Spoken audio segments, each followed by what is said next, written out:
Bagaimana teladan Rasulullah ketika berbuka? Dalam hadis diceritakan Rasul minum beberapa teguk air. Makan apa lagi? Makan kurma. Kurma yang terbaik, kurma ajwa. Berapa makannya kurma? Makannya 3 butir. Habis itu nggak ketemu lagi dalil-dalil Rasul makan ayam, makan daging, makan sop, makan kolak, nggak ada itu. Bapak dan Ibu yang kami hormati, kalau kita gimana? Begitu buka apa aja embat semua ya, akhirnya apa? Waduh, puasa bukan malah menyehatkan tapi justru menimbulkan persoalan baru.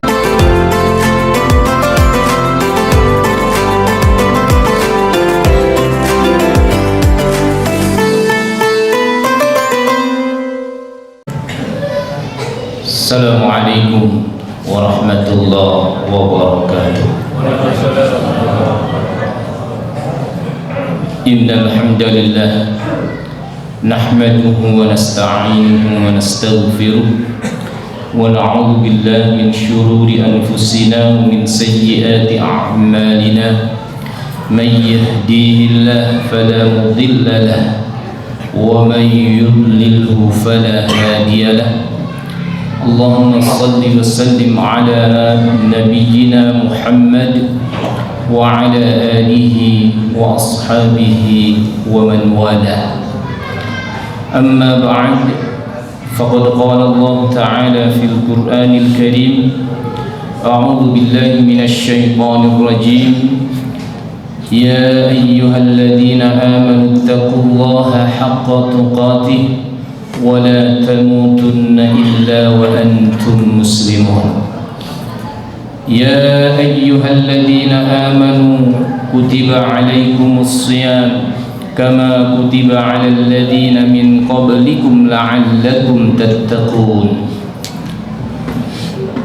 Ma'asyiral muslimin wal muslimat, qaimin qaimat, jamaah qiyam Ramadan yang insyaallah selalu dimuliakan dan diberkahi Allah Subhanahu wa ta'ala. Alhamdulillah, puji dan syukur selalu kita sampaikan kepada Allah Subhanahu wa ta'ala atas nikmatnya yang tak terhingga. Salah satu nikmat yang istimewa adalah nikmat berjumpa kembali dengan bulan Ramadan untuk yang kesekian kalinya. Kalau saya lihat wajah-wajahnya ini bapak-bapak, ada yang sudah sampai 30 kali bertemu Ramadan, bahkan ada yang 40 kali, ada yang 50-an kali. Nah, semua itu kalau kita diperjumpakan dengan Ramadan, artinya Allah masih kasih sayang kepada kita, masih dikasih kesempatan untuk menggapai fadilah Ramadan yang begitu berkah.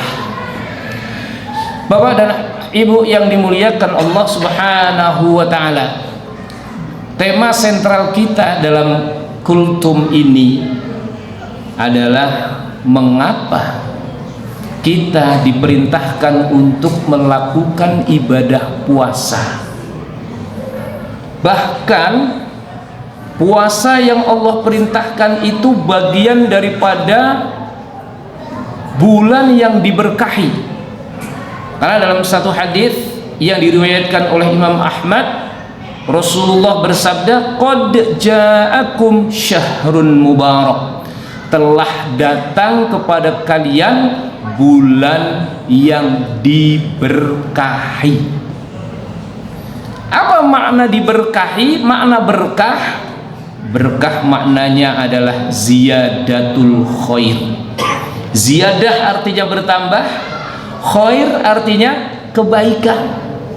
Berarti ketika kita diperjumpakan dengan bulan Ramadan, maka disitulah kita diberikan satu bulan yang dimana Allah banyak memberikan tambahan kebaikan yang begitu banyak. Salah satu daripada kebaikan atau tambahan kebaikan dari Allah Subhanahu wa ta'ala itu adalah siang hari kita diperintahkan untuk menjalankan ibadah puasa. Bahkan lebih tegas lagi dalam surat Al-Baqarah 183 yang tadi saya bacakan.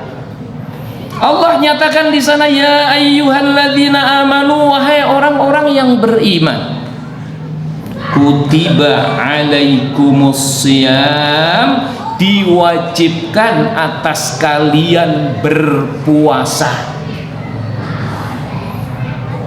Kenapa Allah wajibkan kita melaksanakan ibadah puasa? Kama kutiba alal ladzina min qablikum, sebagaimana Allah telah perintahkan ibadah puasa itu kepada umat sebelum kamu, sebelum Nabi Muhammad sallallahu alaihi wasallam. Jadi artinya puasa itu diperintahkan oleh Allah bukan hanya umatnya Nabi Muhammad, tapi umat-umat yang sebelumnya pun diperintah untuk melaksanakan ibadah puasa. Salah satunya adalah umatnya Nabi Daud, puasanya sehari puasa, sehari berbuka. Dan umatnya Nabi Muhammad, ayyaman ma'dudat, hanya pada hari-hari tertentu. Hari-hari tertentu ini tafsirnya adalah 1 bulan di bulan Ramadan. Kenapa puasa sampai diwajibkan? Penghujung ayatnya adalah la'allakum tattaqun. Apa arti la'allakum tattaqun? La'allakum, semoga kalian tattaqun, menjadi orang yang bertakwa. La'allakum itu dalam kaidah bahasa Arab adalah litaroji, yang maknanya adalah sebuah harapan. Yang intinya ketika puasa itu diperintahkan oleh Allah, harapannya adalah kita menjadi orang yang bertakwa. Imam As-Suyuti di sana menjelaskan kata-kata la'alla itu di sana adalah membutuhkan perjuangan. Harapan itu membutuhkan sebuah perjuangan, kesungguhan yang luar biasa. Maka pertanyaannya adalah, ketika orang itu menjalankan ibadah puasa yang tadi diwajibkan itu, apakah pasti dia akan menjadi orang yang bertakwa? Jawabannya adalah belum tentu. Kenapa di sana la'allakum, semoga? Harapannya adalah dengan puasa itu akan menempa kita menjadi orang yang bertakwa. Nah, kalau gitu gimana? Usaha, semangat yang kita lakukan supaya kemudian puasa yang kita lakukan ini menempa kita menjadi orang yang bertakwa. Di sana perlu kesungguhan sesuai dengan ittiba ilar rasul, mengikuti Rasulullah sallallahu alaihi wasallam. Gimana puasanya Rasulullah itu? Di sana disebut man shoma ramadhana imanan wahtisaban, siapa yang berpuasa imanan, didasari dengan keimanan. Puasanya bukan karena ingin diet. Wah, aku pengen diet dah, ini badan saya sudah mantep. Tahu mantep Bapak dan Ibu? Makan tempat. Ya. Kenapa? Karena semua makanan masuk ke dalam perut kita. Ya, apalagi yang hobinya touring dan kuliner. Wah, apalagi penyakit belum ada, apa aja akan ditelan.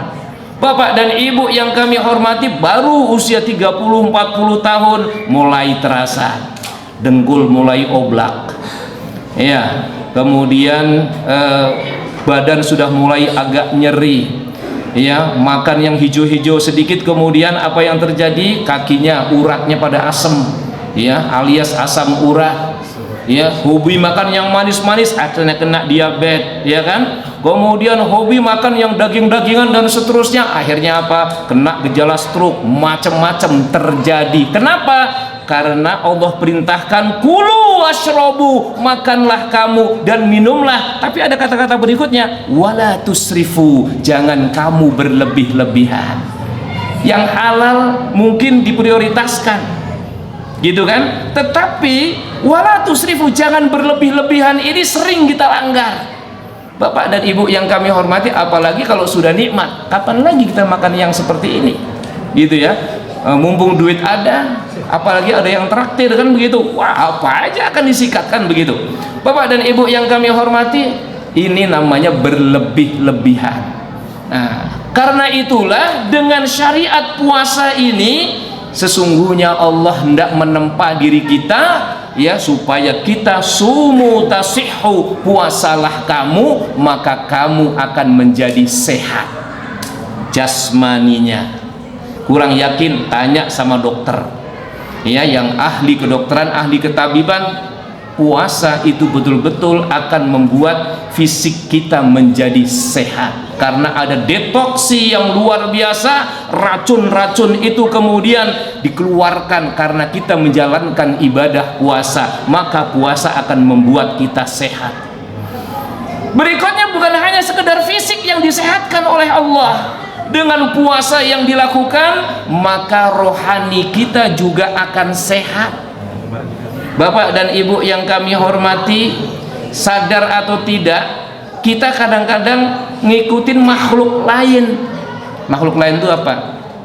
Ada makhluk binatang. Binatang makannya apa aja, coba aja punya binatang dilepas, kambing dilepas di sawah. Ada nggak kambing yang kemudian ketika di sawah itu, ketika makan rumput tanaman orang, dia menyatakan dengan kambing yang lain, ini tanaman milik siapa ya? Nggak ada. Main embat, main sikat saja. Nah, kadang-kadang kita juga menjadi manusia yang seperti itu, sehingga yang haram banyak masuk, yang syubhat banyak masuk ke dalam tubuh kita dengan makanan yang tidak halal, makanan yang syubhat, apalagi cara memperolehnya dengan cara yang haram. Bapak dan Ibu yang kami hormati, dampaknya adalah jiwa kita menjadi kotor.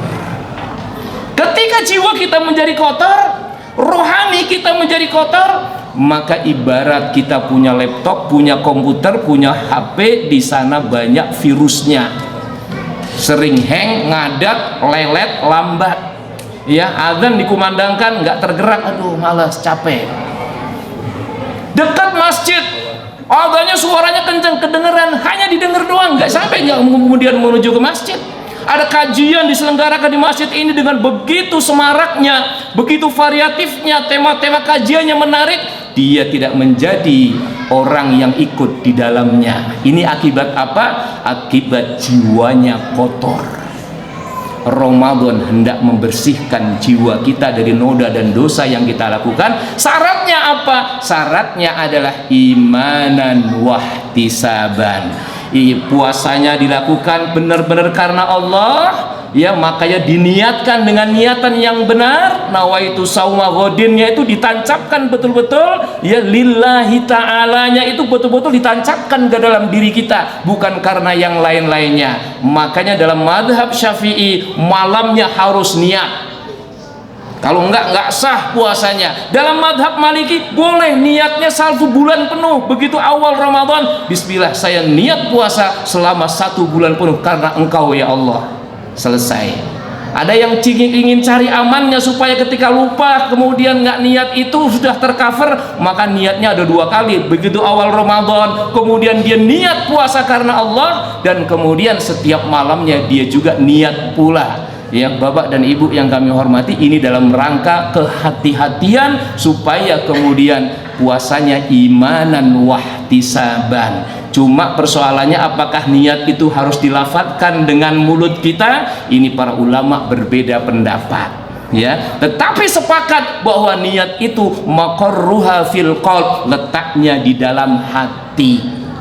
Bapak dan Ibu yang kami hormati, Syekh Nawawi Al-Bantani, kalau hatinya kurang mantap, maka kemudian boleh ditalafutkan dalam rangka menguatkan. Tetapi memang tidak ada hadis-hadis Nabi atau contoh teladan Nabi di mana ketika orang mau sholat harus qomat kamit mengucapkan usolli itu tidak ketemu dalam hadisnya. Cuman para ulama dalam konteks menguatkan batinnya, menguatkan niat itu, maka dilafalkan untuk menguatkan batinnya. Nah, ini nggak perlu diperdebatkan lagi. Yang sudah mantep udah langsung Allahu Akbar, sah. Kemudian yang kemudian dilafalkan karena kurang mantap, kalau nggak diniatkan mulutnya diucapkan, ya ini sesuai dengan keyakinan atau pemahaman masing-masing, sesuai dengan ya arahan beberapa para ulama. Bapak dan Ibu yang kami hormati, yang penting puasanya karena Allah. Yang kedua, wahtisaban. Ya, banyak penafsiran di sana. Di antaranya ada yang menyatakan bahwa puasanya itu dengan penuh kehati-hatian, dengan penuh perhitungan, mengikuti apa yang diteladankan oleh Rasulullah Shallallahu Alaihi Wasallam. Tadi niat teladan Rasulullah. Yang kedua, gimana Rasul itu? Ya, ketika mau puasa, beliau sahur terlebih dahulu. Tasahharu fa inna fit tasahhuri barakah. Sahurlah kamu karena di dalam sahur itu ada keberkahan. Bahkan yang dipentingkan bukan hanya makan santap sahurnya saja, tetapi ada doa di dalamnya yang dipanjatkan kepada Allah, karena di penghujung malam itu Allah akan kabulkan doa-doa kita, apalagi di bulan Ramadan. Maka bagi waktunya. Begitu selesai sahur, jangan main HP, jangan nonton TV yang lucu-lucu itu, tetapi gunakan untuk berdoa kepada Allah Subhanahu wa ta'ala. Ahli surga wabil asharihum yastaghfirun, mereka selalu beristighfar kepada Allah pada waktu-waktu sahur. Bapak dan Ibu yang kami hormati, sahurnya disunahkan akhir di penghujungnya, bukan kemudian jam 2 udah mulai sahur. Ini belum nyunah. Yang nyunah justru jam 4, setengah jam sebelum waktu imsak atau sebelum waktu subuh, itu yang disunahkan, suruh mengakhirkan. Dan yang kemudian yang penting lagi perlu kita sampaikan, bagaimana puasanya Rasulullah sehingga kemudian bisa menempa jiwa dan raga kita menjadi sehat. Ya, begitu masuk waktu langsung berbuka, takjil, menyegerakan. Ini umat yang akan beruntung kata Rasulullah kalau kemudian masuk waktu buka langsung ia berbuka. Cuman persoalannya, pertanyaannya, bagaimana teladan Rasulullah ketika berbuka? Dalam hadis diceritakan Rasul minum beberapa teguk air. Makan apa lagi? Makan kurma. Kurma yang terbaik, kurma ajwa. Berapa makannya kurma? Makannya 3 butir. Habis itu nggak ketemu lagi dalil-dalil Rasul makan ayam, makan daging, makan sop, makan kolak, nggak ada itu. Bapak dan Ibu yang kami hormati, kalau kita gimana? Begitu buka apa aja embat semua. Ya, akhirnya apa? Waduh, puasa bukan malah menyehatkan, tapi justru menimbulkan persoalan baru. Mari kita mengikuti sunnah Rasulullah dalam menjalankan ibadah saum. Niatannya karena Allah, sahurnya diakhirkan, buka puasanya didahulukan, ya, tapi jangan berlebihan. Beberapa teguk air yang kemudian diiringi dengan makan kurma, kemudian berdoa kepada Allah Subhanahu wa ta'ala, maka disitulah kita akan memperoleh keberkahan. Dan jangan lupa, doa sebelum dan sesudah buka puasa itu juga waktu-waktu yang istimewa untuk dikabul oleh Allah Subhanahu wa ta'ala. Mudah-mudahan Allah Subhanahu wa ta'ala membimbing kita, memberikan hidayah dan inayahnya kepada kita semua, sehingga puasa yang kita jalani yang sudah beberapa hari ini akan menjadi puasa yang terbaik daripada puasa-puasa yang sebelumnya, menjadi puasa yang berkualitas yang akan menempa kita menjadi manusia yang bertakwa kepada Allah Subhanahu wa ta'ala. Ini saja, kurang dan lebihnya mohon maaf. Nasrun minallah wa fathun qarib wa basyiril mu'minin wallahul muwaffiq ila aqwamit thariq. Assalamualaikum warahmatullahi wabarakatuh.